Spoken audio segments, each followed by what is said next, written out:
إن الحمد لله نحمده ونستعينه ونستهديه ونستغفره ونعوذ بالله من شرور أنفسنا ومن سيئات أعمالنا. من يهده الله فلا مضل له ومن يضلل فلا هادي له. أشهد أن لا إله إلا الله وحده لا شريك له وأشهد أن محمدا عبده ورسوله الذي لا نبي بعده. اللهم فصل وسلم وبارك على نبينا وحبيبنا معلمنا وقدوتنا مولانا محمد صلى الله عليه وسلم وعلى آله وصحبه أجمعين. فقال الله تعالى في القرآن العظيم: بسم الله الرحمن الرحيم. يا أيها الناس اتقوا ربكم إن زلزلة الساعة شيء عظيم. وقال في آية أخرى: يا أيها الذين آمنوا اتقوا الله حق تقاته ولا تموتن إلا وأنتم مسلمون. عباد الله، أوصيكم ونفسي بتقوى الله وطاعته faqad fazal muttaqun. Jamaah sidang Jumat Masjid As-Salam Joglo rahimakumullah. Kita tengah menyaksikan bagaimana Allah memberikan bantuannya terhadap saudara kita yang sedang berada di Gaza, yang sejak pada pertengahan dari bulan Ramadan dibombardir, dibantai, bahkan digenosida oleh Israel. Kita selaku umat Islam di Indonesia termasuk umat Islam yang lemah. Kita hanya mampu memberikan doa, kita hanya mampu berjihad dengan harta atau namanya boikot. Kemudian kita juga melihat kelemahan negara-negara Islam. Kemudian kita tidak lupa dengan ayat yang diberikan oleh Allah Subhanahu wa taala, "Wala tahsabanallahu ghafilan amma ya'maluz zalimun." Dan janganlah engkau mengira Allah itu lalai, Allah itu lengah dari apa yang telah dilakukan oleh orang-orang zalim. Kemudian kita melihat pertolongan yang kedua dari babak pertolongan yang Allah berikan setelah terjadinya Tufanul Aqsa. Pertolongan pertama adalah terjadinya kebakaran di California pada bulan Januari 2025. Pertolongan yang kedua adalah bagaimana kita melihat Israel membombardir Iran, kemudian tanpa disangka oleh mereka, Iran mempunyai kekuatan yang berlipat-lipat yang mereka persiapkan sendiri. Dan inilah yang membuat kita terbelalak bahwasanya banyak sebenarnya jalan Allah dalam menolong hambanya tidak mesti ditolong oleh orang-orang yang berada sezamannya, tidak mesti ditolong oleh orang-orang yang bermazhab ahlu sunnah bersamanya. Tetapi kadang-kadang pertolongan itu tidak terduga-duga, sebagaimana yang telah berada di hadapan mata kita ini.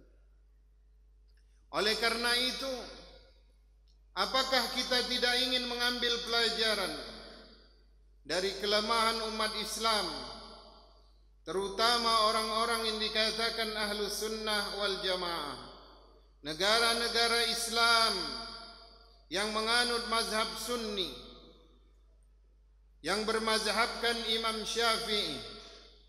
Maka apa pelajaran bagi kita umat Islam di Indonesia ini? Adalah pentingnya kita menguasai yang namanya teknologi. Sebagaimana di dalam surah An-Naml, ketika baginda Raja Sulaiman berkata kepada para pembesarnya, kemudian Baginda Sulaiman berkata, siapakah di antara kalian yang sanggup untuk memindahkan arasnya singgasana Ratu Balqis, Ratu negeri Sabak, sebelum dia sampai ke negeri Kan'an atau yang dinamakan sekarang negeri Palestin. Wa qala indahu ilmun minal kitabi ana atika bihi qabla an yartadda ilaika tarfu. Dan berkata orang yang mempunyai ilmu dari Alkitab, tentunya ini dari kitab suci yang diturunkan kepada nabinya Bani Israel, seperti Nabi Musa, Taurat, Zabur, Daud, dan suhuf-suhuf, lembaran-lembaran yang diturunkan kepada Nabi Musa. Wa qala allazi 'indahu 'ilmun minal kitab, berkata salah satu pembesarnya yang punya ilmu dari Alkitab, dari pembelajaran ilmu pengetahuan, ana atika bihi qabla an yartadda ilaika tarfu, aku akan mendatangkannya di hadapanmu sebelum engkau membuka kelopak matamu terbuka, berkedip. Maka kalau kita lihat bil hikmah, dengan hikmah, tidaklah mungkin ini adalah sesuatu yang sifatnya magic ataupun sihir, karena itu berseberangan ataupun berlawanan dengan pesan-pesan Al-Quran. Sesuatu yang sifatnya magic ataupun sihir itu mendekatkan kepada kemusyrikan, sementara Al-Quran pesannya adalah tauhid. Sesuatu yang sifatnya magic di luar mukjizat cenderung mengarah kepada kemusyrikan. Maka apakah singgasana yang ditampilkan di hadapan Nabi Sulaiman dari seorang yang mempunyai ilmu tadi adalah min af'alis sihr, dari perbuatan sihir? Sudah pasti tidak, tapi itulah ilmu pengetahuan, itulah yang dinamakan teknologi. Atau kalau zaman sekarang kita bisa menghadirkan gambar apa saja di hadapan layar monitor kita, itu namanya screen, home screen di laptop ataupun komputer kita. Bisa jadi pada masa Baginda Sulaiman teknologi canggih itu sudah ada. Bahkan dikatakan di dalam tafsir Ibnu Katsir bahwasanya kendaraan Nabi Sulaiman itu terbuat dari besi dan aluminium, yaitu yang diterbangkan oleh angin, yang bisa mengangkat 300 kuda-kuda dari baginda Nabi Sulaiman dan bala tentaranya. Bisa jadi itu adalah satu alat yang bisa terbang.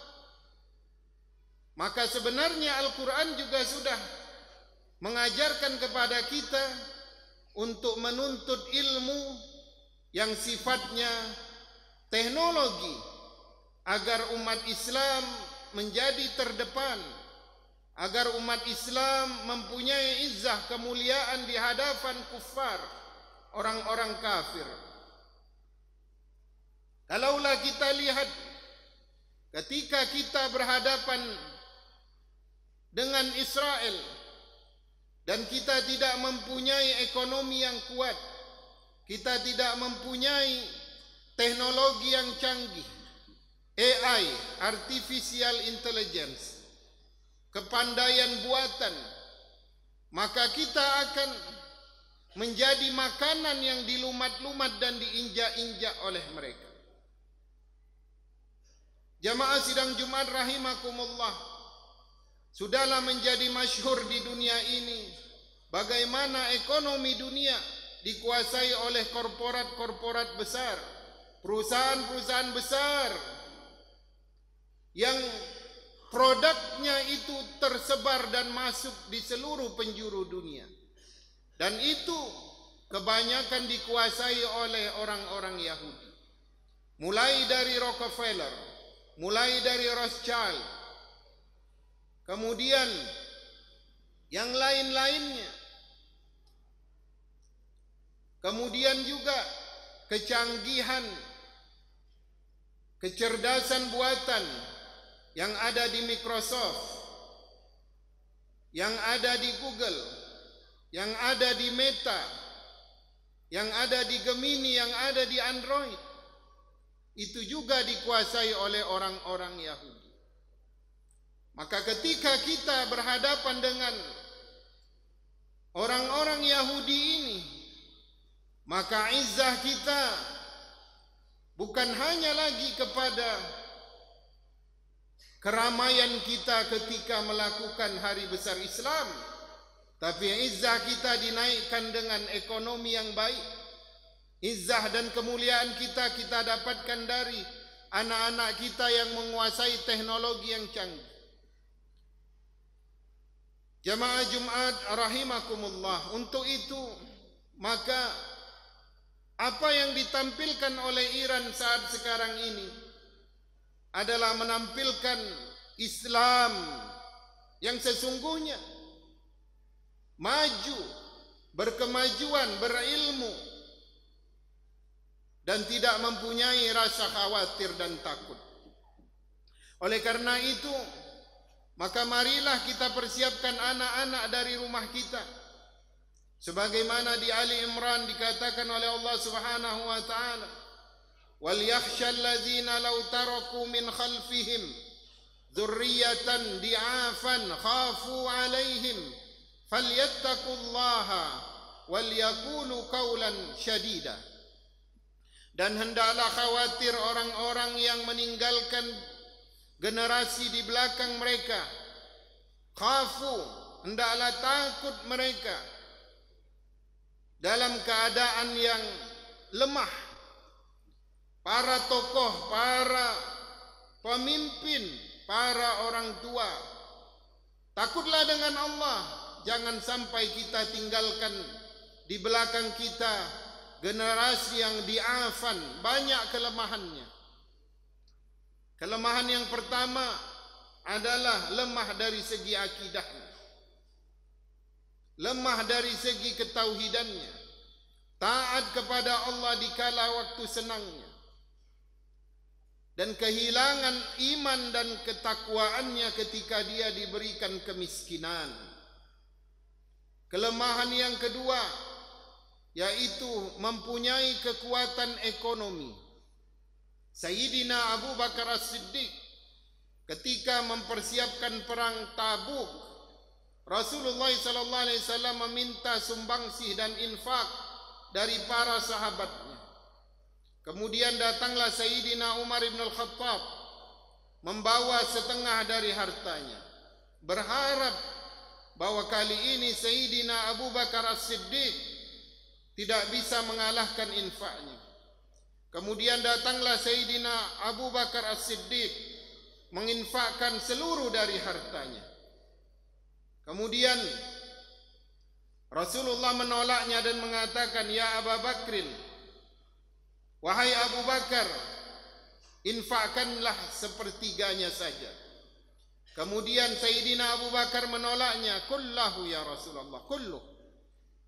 Semuanya ya Rasulullah. Kemudian Rasulullah mengatakan, "Bal nisfahu," setengahnya saja.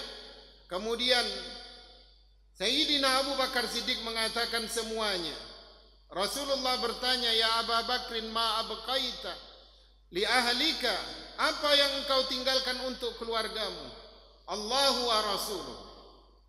Kata Abu Bakar Siddiq, "Aku meninggalkan Allah dan Rasulnya." Maka pertanyaan itu kalau diberikan kepada kita, apakah masih ada relate-nya? Apakah masih masuk di akal kalau kita mengatakan kepada anak kita, "Ayah tinggalkan kepadamu Allah dan Rasulnya"? Tapi maksud dari kalimat Sayyidina Abu Bakar Siddiq adalah, "Ya Rasulullah, aku telah tinggalkan ilmu kepada mereka. Dengan ilmu mereka akan mempunyai ekonomi yang kuat. Abdurrahman bin Abu Bakrin adalah seorang ahli penggembala dan pandai membuat keju dari susu-susu kambing. Maka dia hidup berbisnis dari kepandaiannya.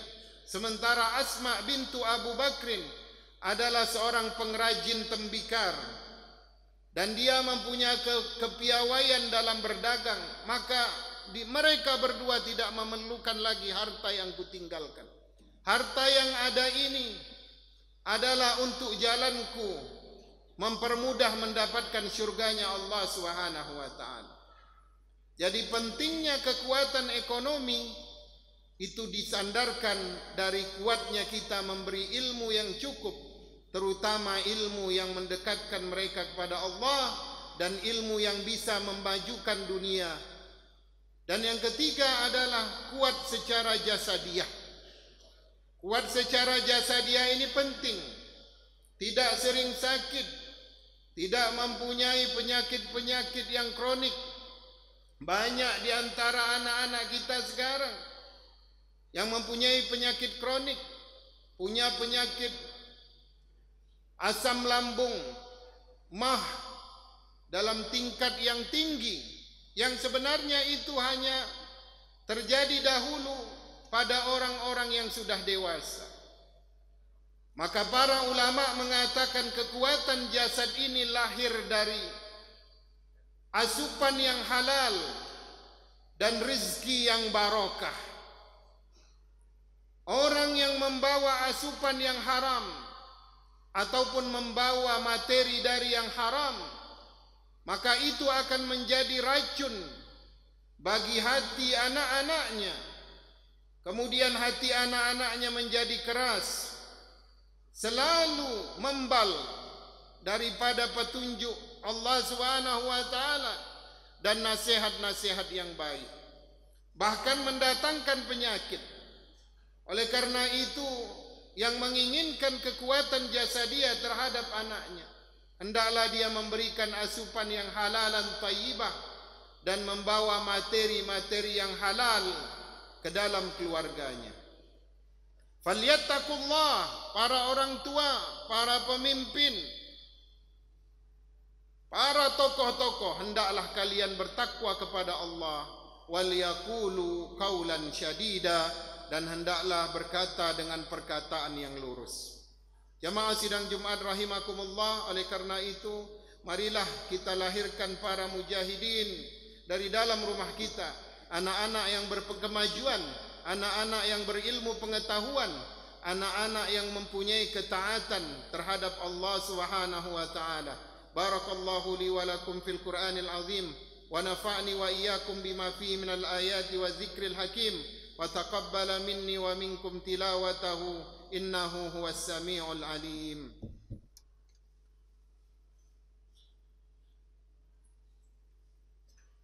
Alhamdulillahilladzi hadana li hadza wa ma kunna linahtadiya laula an hadana Allah.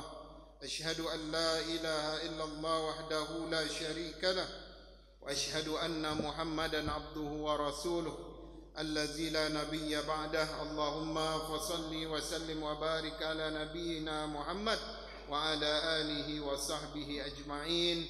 Faqala Allah ta'ala fil Qur'anil azim, Bismillahirrahmanirrahim. Bismillahirrahmanirrahim. Wal asri innal insana lafi khusr illa allazina amanu wa amilus salihat wa tawasaw bil haqqi wa tawasaw bis sabr. Demi masa sesungguhnya manusia senantiasa di dalam kerugian. Demi masa, demi waktu yang akan diperas di hadapan manusia di alam barzahnya, di alam mahsyarnya. Sesungguhnya manusia senantiasa di dalam kerugian kecuali orang-orang yang beriman dan beramal saleh, kecuali orang-orang yang beriman dan beramal saleh, dan hendaklah saling berwasiat, menasihati di dalam kebenaran, tidak mendiamkan kezaliman, dan hendaklah saling berwasiat menasihati di dalam kesabaran. Ibadallah, innallaha wa malaikatahu yusalluna 'alan nabi ya ayyuhalladzina amanu sallu 'alaihi wa sallimu taslima. اللهم صل على سيدنا محمد وعلى آل سيدنا محمد كما صليت على سيدنا إبراهيم وعلى آل سيدنا إبراهيم في العالمين إنك حميد مجيد. اللهم اغفر للمسلمين والمسلمات المؤمنين والمؤمنات الأحياء منهم والأموات ويا قاضي الحاجات اللهم لا تدع من مقامنا هذا ذنبا إلا غفرته ولا دينا إلا قضيته ولا مريضا إلا شفيته ولا ميتا في برزتهم إلا رحمته ولا مجاهدا في سبيلك إلا نصرته. اللهم انصر الإسلام والمسلمين وأذلة الشرك والمشركين. اللهم انصر عبادك المجاهدين والموحدين في غزة ومن سائر بلاد المسلمين أجمعين. اللهم عليك باليهود الغاصبين والصهاينة الكافرين. اللهم دمرهم بددا واقتلهم عددا ولا تغادر منهم أحدا يا رب العالمين. أوصيكم وإياي بتقوى الله وطاعته فقد فاز المتقون. Jamaah sidang Jumat yang dimuliakan oleh Allah, Inna Allah wa malaikatahu yusalluna 'alan nabiy ya ayyuhallazina amanu sallu 'alaihi wa sallimu taslima. Uzkurullaha yazkurkum washkuruhu min ni'matihi yazidkum wa la zikrullahi akbar. Wa ya akhi aqimis salah.